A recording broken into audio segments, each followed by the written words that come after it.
Tere tulemast! Täna räägime islamimaade teadusest ja kultuurist keskajal.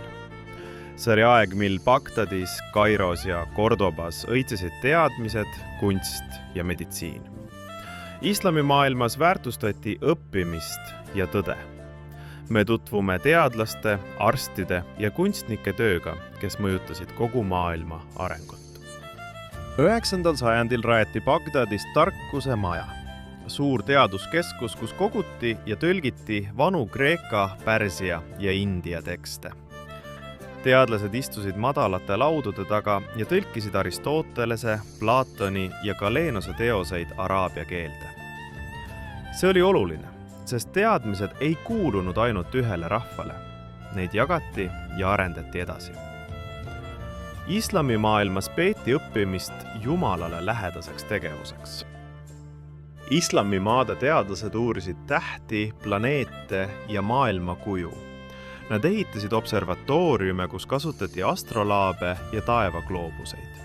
Täpsed mõõtmised aitasid kindlaks teha Meka suunda, mis oli oluline palvetamiseks. Teadlased arvutasid maakera ümbermõõdu ja koostasid kaarte, mis näitasid teekondi, linnu ja meresid. Nende töö aitas hiljem ka Euroopa meresõitjatel maailma avastada. Islamimaade kultuur oli rikkalik ja mitmekesine. Koraan oli tähtsaim raamat, kuid loeti ka ilukirjandust, näiteks 1001 ööd. Kalligraafia oli kunstivorm, kus kirjutati kauneid tekste. Vaibad, mosaiigid ja mošeed olid kaunistatud geomeetriliste mustritega. Paljud sõnad, mida me täna kasutame, nagu algebra, alkohol ja kohv, pärinevad araabia keelest. See näitab, kui suur oli islamimaade mõju maailma kultuurile.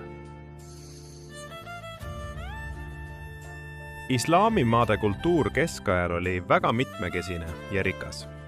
Inimesed väärtustasid nii teadust kui ka ilu.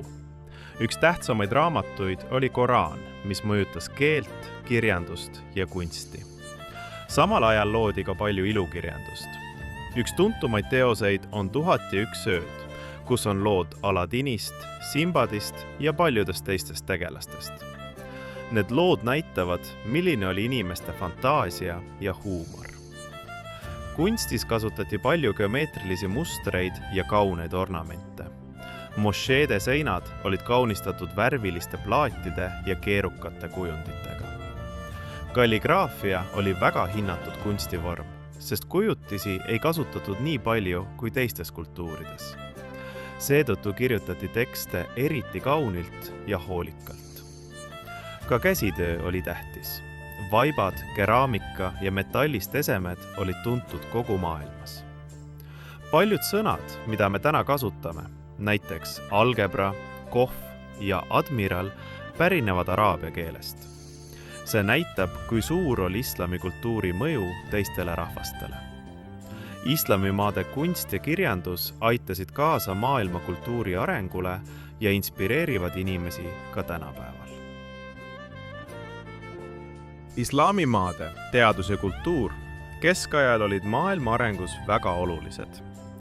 Teadmiste kogumine, täheteadus, meditsiin ja kunst näitavad, et õppimine ja loovus on universaalsed väärtused.